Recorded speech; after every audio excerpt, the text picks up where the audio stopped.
petite chiman sompa eye 106.1 and afei 98.9 so eye sompa eno no ewo sunyan sompa 101.1 FM eno so ewo takwa wo nyina e chensem no ebi afei Kingdom 106.1 ewo mfimfim mantamu mankesim Kanehyeban radio ewo Kaneshi market enkran ha ya akodikoda no so baby radio stations na wasompa FM ubehunu yen ewo ho ye stream live ewo Facebook and YouTube sompa 106.5 FM Accra on Facebook and Sompa FM live on YouTube www.sompaonline.com ehoni official website awadaroma akọ mo a obetimi enya ensem ni bi na wakenkan no pa no nsia kase bono na nakojo Jesse Company Limited ko ba sempremu a woto adansi ho ne ma wono na nyina esi ne sire so mepacho bofa honon branches ahuduru nyina no pay na kwaje adansi eniomapa Medima for Herbal Center Dr. Time Dasuniu wose yade bi etete wa no pay wadawroma brano wontu ase ewo enkrepo kwase mayira Leicester Company Limited na de ya toothpaste and brush abedwama so no pay wonyanya bi ntwitwi wonsi abomoden na fa bi twitwi sede be ya wose so be pai fita na eyi enkaboni bi anso efiri wanum wo madawroma ensema hodo a yede nama no pay no de ebedi mu akote ni bi ene se yokofo se wo mo ye hwehwemu e de afa asante beko sane US wo mo aconvicting wo no ne niam wo Ghana ha nyina wo mo hwehwemu saranso ena good board nsem no emu no onmunyamfo Alexander Fenyoma kino yedon kuma no ba no deni ka kire yerasa mejemfize wo bia antan no enti saa yampia to ne ye ho nkomo no epiepie firi mu ma no wontiatia break pani wa immigration officer pani pa assistant superintendent of immigration wono na woka se yenya partisan politics no na yempra somdue oswafo a wono na hye homasua ensem so de ato dwa se Ghana hanom se esese yema yeni bre na kronkuma mu empontu na bekoso de a MMDCs wo mabato a ye ka ho asem no esese yema yeni bre na ye de hyehye so waswafo na hwe akwansra adwumade so man Ghana mu maami gomashi gofa jifa wona na de ato dwa kire se Ghana sese yakonya China for support ya national theater ye ba be ni ye na ekuo bi a ye fra wo mo Ghanaians for Progress womo eni nyumakuo bi aka abomu a womo friends emtwefo nhia mu ensem ben en womo de tuja ye betwa bosomponi akwa amono ne na Colombia nso ye se asase so asi ho eno nko an magnitude ni 7.4 magnitude akumu ni pa so ha ene du baako wei ene nsema huduo bi anopai ye ba bekenkan ede amamo se kasebo e wosompa 106.5 FM Accra so medin ede ADWOA ASARE anopai mene oduma nkoma chiame Obrempong na kwaku ampuma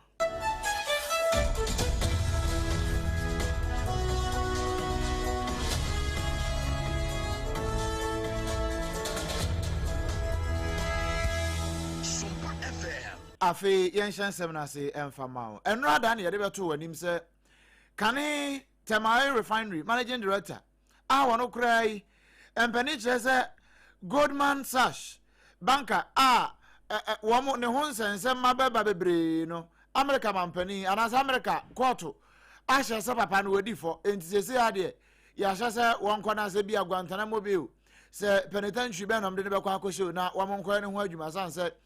sane ekatase pra kankan dream de adore papa no ahese mokomoa womo de no ebe ka sabe baby ya nipa gina sesi ya emwa nti no wo monyi no emfa mfiri ho na papa idin ede kwakwa sante beko wona na ye kana asem sesi ya no na se utie sompa kase no a efira wiana ne kona nwumre mu nyina no na ye bo ho kase a che papa yi ne ho nsem eno na Economic and Organized Crime Office ye bona mena ne frɛ ne yoku ana ye twa ne tia no kana ne from Serious Fraud Office wo mo so atie si asem mu kire se papa yi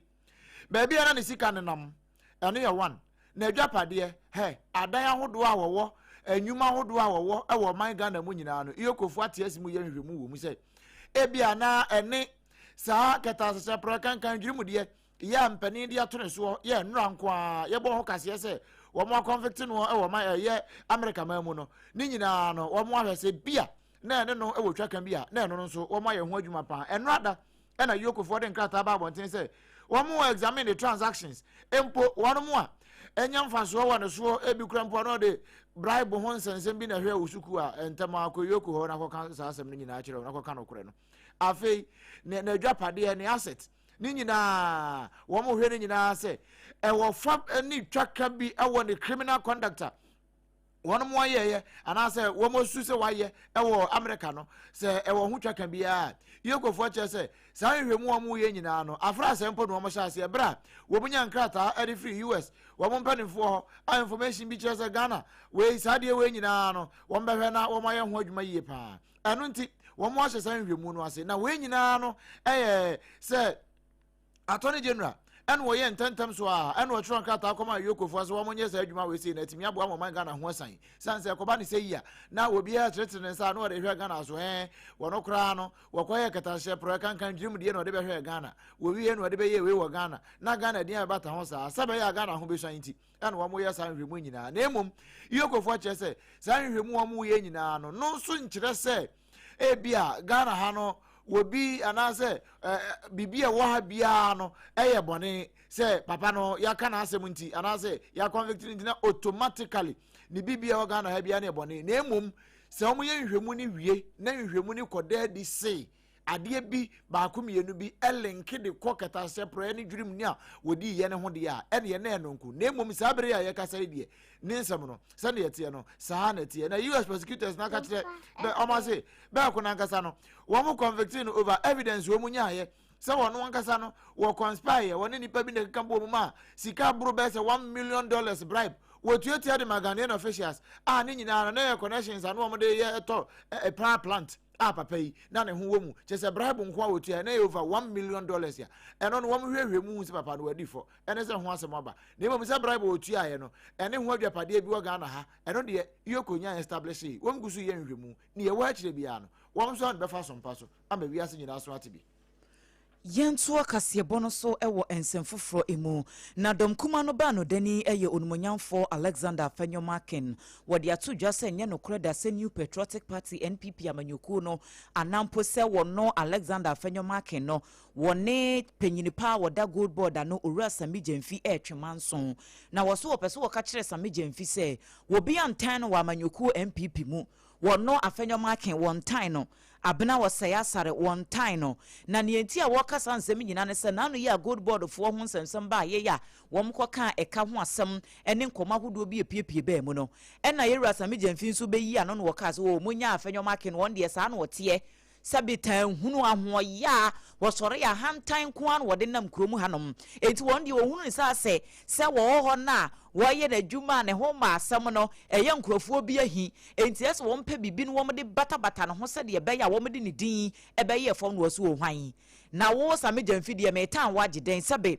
abra NDC fo mu opposition ye hunu wo kromu ha wo na wo ye nipa wo NDC mu an wano wo den wo kotena radio so ayampe ato ensem a ebetimi akukurukuru free surabo from eno na woka eno kura sa abre no obi anka hwe enti wo no wo ye sa no ene wo waban ewo aban mu a wo mo ye adwuma se bibi nkoyi a esese wo mo so ka se de be ya mo be ye no mo aye ne yiye enti obi ani ho a wotan no nemum wo hwe no tututu na na mo ye sansa amanyosam ne de saa ene wo mo ye no. MPP, nobody hates you. ADWOA ASARE doesn't hate you. I don't hate you. We want the best for you. Some of the people you think are your friends today, that you deploy to attack us merely for questioning certain actions at Gold Board, may not be there for you tomorrow. So take it easy. When we raise issues, take your time and respond. Don't come and attack us. Don't engage others to attack us because we criticize Gold Board. You were very loud, Sami, when you were in opposition. You raised critical issues. You were the loudest in opposition. And I'm sure you should have a certain level of tolerance to even listen to the issues we raise, because most of the issues you raise are issues that have been reported. Ene ya yekoti esesia yi eye domkuma no ba no deni onumonyamfo Alexander Afenyomakin. Afe yanto ansem no so na yemfe yere nchire mu awo nsem foforo mu. Reverend Father Francisco Fiefa ono ho ye Assistant Superintendent of Immigration. Ono kro ye o member. Ghana Immigration Service complaints board no so chaplaincy board no. Eno aso na wo serve so ye Reverend Father. Into our chaplaincy board no so. Na ono ana wo ka de a kire Ghana fo nyina se moma asomdwe hu hia mo. na munya sebe mprediasa da bia na amanyosem we gina benkum we gina nifa obehu na obi de ade akɔpa ne nyɔnko tirim adan a woni na amanyokuom na wo mu didi wo ho atem saa atem didi saa ene kasantwe abufuo saa no nya de yebebo akora yemfa nkyekere man eno nti wo tufo pa na wo kan we nyina no na wo kan so ede atoso a kire se security personnel no omanga na mu wo mu mfa professionalism nya adwuma no mu nso nya se aban we ba no wo mu tugu aban ne so afi bedu ba bi na wo mu asre aban we de ye no ye hu se wo obi asoma se kodi omachi enti ebe wi ase no aban mo fro ba no wo se mo ebra na ye wo position no na mo ta aban we yachi enti ye wo position ya ba mo so wo be sideline mu nyina ye ba ne saa ema adwuma bambosem no enti mi nko yie pa eno nti wodi afutuo e de ama Ghana fo eno san de afutuo e de ama bambofo ye wo man Ghana mu immigration fo ka ho eno wo ka kyom se ye amunya amanyosem na mo mpre wo man na somdue everything. You know, sometimes one issue arises and then we are dealing with it. Then it seems like if the person is from MPP, see the whole of MPP are in support of him. If the person is from NDC, the whole of NDC is in support of him. But then we should rather consider what is at stake and deal with that issue. That is what I'm talking about. It brings about conflict, and that kind of disturb or even sabotage the peace that we are looking out for. And that is why I'm saying that when it comes to seeking for peace, ensuring that peace exists, we shouldn't politicize it. We Reverend Father Francis Kofi Efa, one Assistant Superintendent of Immigration, ASI. And was so at the Ghana Immigration Service chaplaincy board no or that's what and what to for say my enfasum you know and what to pray sansa sum die eyemobia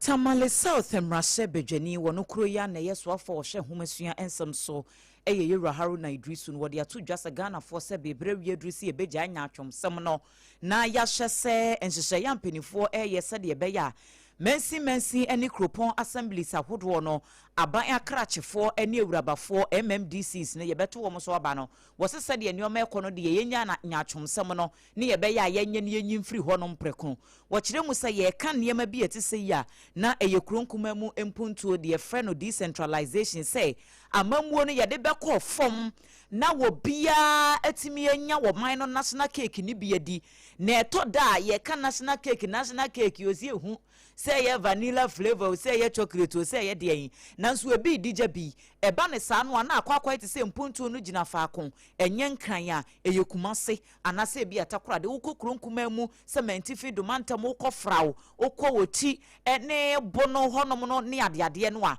ya na akwakwa ye den pa no osi aban dada no na akwakwa ye den se ye beto MMDC so abasanse oman na mamra ne yedi ye adwuma no wo hye article 243 clause 3 no a na emma omampani nko na wotumi se wobetimi ayi DCEB ana MCEB enu ti ne ma na akwakwa ye den so ene ensakire bebre ne aye ewo yamamra no a yedi ye adwuma wo man mu nti ogiri sese ye betimi am ye ni aye den na ye sigina ye preko pe se MMDCs yanto wo so aba wo kyerese enu no ebetimi aboa ama sampontu na ye hyehye ewo kronkuma mu no etimi awie peye wo den sem wanyina etudwa wabra na dwumadie bi ekoso a eye National Dialogue on Decentralization na kyerese dwumadi a wo mo de hyehye so koya no babai ewo kronkuma empontu ahodo mu ne fa etoso mienu sa dwumadie na se ena opanyini de nsem no etudwa. How do we reset democratic decentralization? As a country, the only thing we can do to elevate decentralization to a higher height is to make elections of the MMDCs elective and move away from the appointive principle into a competitive democratic elections open to the Ghanaian public to determine who their DC is. That is how we can add to deepening democratic decentralization. Ene ya yekoti esesie yi eye Tamale South Mashebedwani wonokro ya ene soafa wo hye ehumasua ensem so onumonyamfo Haruna Idrisu na ye kai wo se anopa no nsia kasebo ena yeda so a yede ma wo ewo SOMPA 106.5 FM Accra so na Kojo Jesse Company Limited new na dawroma ena no pay yede kasebo no enam de bia meka kyo se project de wo ya no wa ye ni ye wusi udan ya no wasi ni ye se nsuo beto ewia ne bebo ehum ne betu ene edan no baby a ejina no ehwa na ejina sanse fapem no eye papa na fapem no so be ye papa dia na se we use building materials a eye papa obi ankoma o fake bia niema bia ye dada bia ye basa eno so de eye nana kodjojesi company limited wono ne yetintim ne so asan so e wo Ghana hanom se ba dansie ho niema pa wono e na eton se ye nadoa eye plywood eye building wires se ye cement se ye bibia bi enchanse ye de bodan so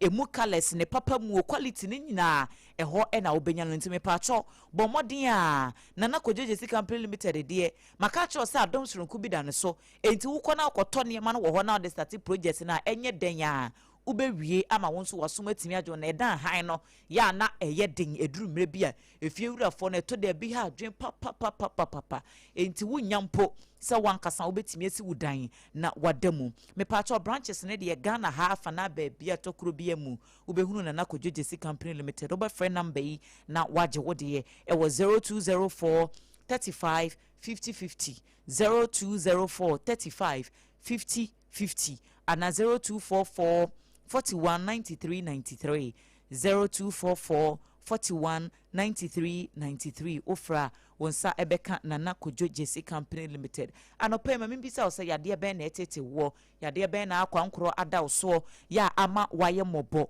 se ye stroke mubuye yade bi e na aka wato obi an ho adwojo anane fa adwojo se ye sisi yade obi ho ne kotodwo wontimi nye ne ho hwe wonante ha ne ha na wowu diabetes se ye sichire yade mojabro so kidney awo ho asem eye medima for herbal center Dr. Time da so eno no ya so ahwe ne yehunu di adanse say eho de number 1 yade bedwane ko poku asem ayira ewo enkran hanum sei na ko ne kogye ayarhwe wo de uduru poku ase taxi station ho no mo abisa obi asa wo Dr. Time da so ho wo mo ebechiro say yekumasen so a abua kwa agogo woni aban school no ena edi animuhye ubehunu no ewo ho Dr. Time da so ne number wo befre na woni nadi nkomo no eye 0244 774282 0244 774282 and 0500 72 72 15 0500 72 72 15 na wodem anope se wunyantwi wo se abomodin na pe yas toothpaste ene ne brush ne bi na fatwi sesan se no ne apose papa eye adwuma ye wo yas herbal ye wo yas total care ena ye wo yas whitening toothpaste de ye okay ma obia no obetumi ayisu ba kwa anadwo na wa yisu ba konso anopa bomodin a se wo se ne de obetwitwi ne mprenu dakro bia anopa enwumre wo twitwi nso de a na wo de yas toothpaste ene ne brush ena eye sa adwuma no baby tonton niema we nyina obenye bi say ye supermarket yo say ye dwam shopping malls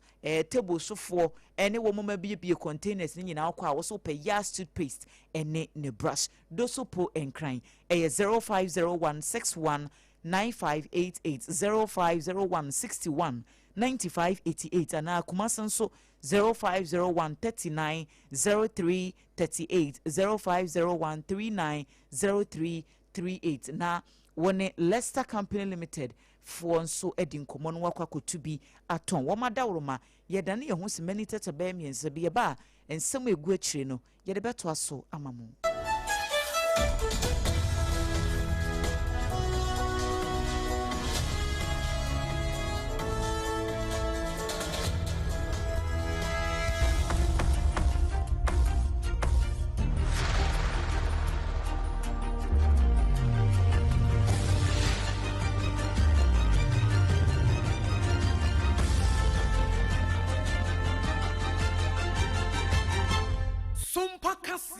Ajibebia enokure ajibebia yetoa ensem no eso waswafo a wono na tourism culture and creative arts so maame abla jifa gomashi wono na kasa nura ewo government accountability series na se eno rekoto dwa no wo kire se aban enya interventions bebre na interventions awanya no ne kase pa na baako se ye restore enkran ya National Theatre na atimi aba begyina na so pa yi na atimi aye adwuma na adwuma a ɛwɔ so ɔman no yenya ɛne mfa so papa yenya free no so sɛ world class theater no atimi aba mu pa na bra ma me jima gofa jifa gomashi bra na wo kasa no na so mpaka se ɛbɛn hɔ a ye fan sɛm no na yegusu a ye hwɛ sɛ yensa beka ene no se ne ye ka no e kire pepepe no kire se aban no ene China aban agina yie pa aboa ama niema nyina etimi akoyie se ne be ya ye culture sector no niema nyina betimi akoyie na ebra wo kasa no ye twekakra egu ahoma so sei. For the national maintenance regime for the National Theatre building. A rigorous maintenance regime has been instituted by the management of the facility, resulting in the facelift of some of its rental spaces. The government of Ghana and the People's Republic of China is supporting the ministry in the renovation and modernization of the National Theatre of Ghana, reaffirming China's long-standing partnership with Ghana in the cultural sector. The intervention is expected to restore and modernize the theater's infrastructure, improve its functionality and technical facilities, and reposition the theater as a world-class center for the promotion of Ghanaian arts and culture. We mame abla jifa gomashi wano ena wakasa yenu wote se China aban na bebo my Ghana na National Theatre no yetimi asiesie amna be Ghana so ye pa wo wie ye no so nya National Theatre nko a ye major tourism areas na heritage sites ni nyina no aban hwese ne obeya obeboa ama bambo etimi akọ eye pa na sade be ya akwansrafo no so ba wo menya experience papa no mkwa wo manya biaka. Major tourism infrastructure and heritage upgrades. We focused on fixing, protecting, and repositioning key national tourism assets. The highlights include reopening the Nationalism Park after resolving long-standing power challenges, completion of the Tanoboase Sacred Grove project, which is ready to be officially open to the public, strengthened governance and management structures at heritage sites such as the Anumabo Garden of Return and the Titakwashi Cocoa Farm. These interventions matter because tourists do not only come for stories, they come for well-managed, safe, and meaningful sites that deliver quality experiences. We also have our no and I have considered you my Ghana mu mame jifa abla gomashi. Yetwa no panonsia kase bono so na ekuo bi ayefra omo Ghanaians for Progress GAPRO. Womo ene New Voter Forum for ene nyumakuo bi a ensha aban civil society kuo bi nso aka bo ma friends emtwofo nhie mu a womo se womo asema womo kan nyina ne se Ghana for aban no ema kwan na anobaba adwumadie anase tournament dwumadie bi nkoso debate bi emfa omampani John Dramani Mahama ensachire sonko a womo aye wo ya mamra ne mu a ene ye wanhwe a na tem3 ebi bekoso ade mu kura se mampani edika aka se wono wonye se woko tete mu bia enti eno so ho asem de akwa kogu na emum wo ma ye nsachira se kane no se de na yeto aba emfie nan bia no se sei ebeko emfie num enti presidential term no ye de free emfie nan eko emfie num ti san komo no na constitution committee na wo mo te ye se wo mo emedandan ne mani no ene ne ma huduo bi ka ho ene wo mo koyeye na nsamtwofo nhia mu na se no co-convener ya odaga pro na no eye Steward Rich wone yamani boni na opon chichiku edi nkomo. Point ba ko event so you be na you se president na chance e big kind you be sao yes in our chance sa continue na ummi and point ba ko event after also that point said president no any be he okay and I said that China will not be no tension na that the record that shows that when it would yes but it is and on the top one the council said Ghana for will must be had because the government is for the people as you see. We Steward Rich wono ene ye GAPRO co-convener na panyine pa no ankasa eye Patrick Obinim wono so de ato dwa se Ghana fo nyina fo wo ho enje saa debate yi anase nkomo ya won pese wo mo ebo efa ensachire sonko akoso ewo ya mamra constitution no emu no ogidi se Ghana fo nso kire wo madwena se ebeboa se emoa aban no ebetimi anya bibi afiri mu na se wo mo ebe ya wo maye se bibi wo ho nso ese wo mo ye nsiesie wo ho a Ghana fo adwen kire no beboa ama aban no aye san nsiesie no reduced. The market women will testify. We those who go to market on daily basis or on weekly basis will testify. Our economic indicators are showing a high trend of improvement. Also, you did mention of the market issue for our economy and stuff. Fine. You know, it is always the best we take to the fact. We are not using any political lens to view Mohammed's government. We are viewing Mohammed's government with our CSO's lens. We are people who speak for the voiceless and they are advocates. So therefore, what we see is what we present. SOMPA FM. Ene ya yekotie ye Ghanaians for Progress panyinipa wodi ekuo no anim Patrick Obinim yamani boni na opon chicheku ene di amani boyi ebae. Afi yamfansem no nko wie ewa amanone. Enra yanka bi anhyemu kura sa na watwe wie ye na Colombia kura no. Wo mo eye yo mnyama nyina sesu manya right wing leader. Ya US for kura koma no $1 billion seja. Won fanye na won fanche tre ne mu kakra wo hwa.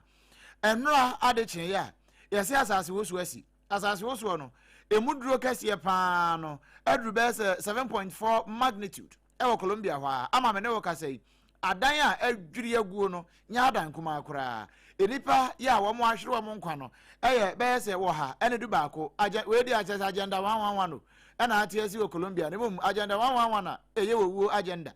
sanse wo mo chese nra no pa be se nonson bremu ho nonson pa mu ko nonson pa mu abapa ho no akọ na nim kakra no a ena upie mu ewo Choco regional ehọ na ade ne tisi ye pa na ekoya be se Brofo Kwansi no waha ene enson 107 kilometers ene kokosi ye ene ye US Geological Survey for no o survey no ene de bae na esheki pa ma wo man te sampa no kure etisi man poma Venezuela fo agi wom de e ma Ecuador ne Panama nyina no ekotefa wo mo hye so baabi ama adan a ebubu aguo no enya adan keto akura sabre ya me de wo kasai yesi nipa egu dan na ase no enye nipa keto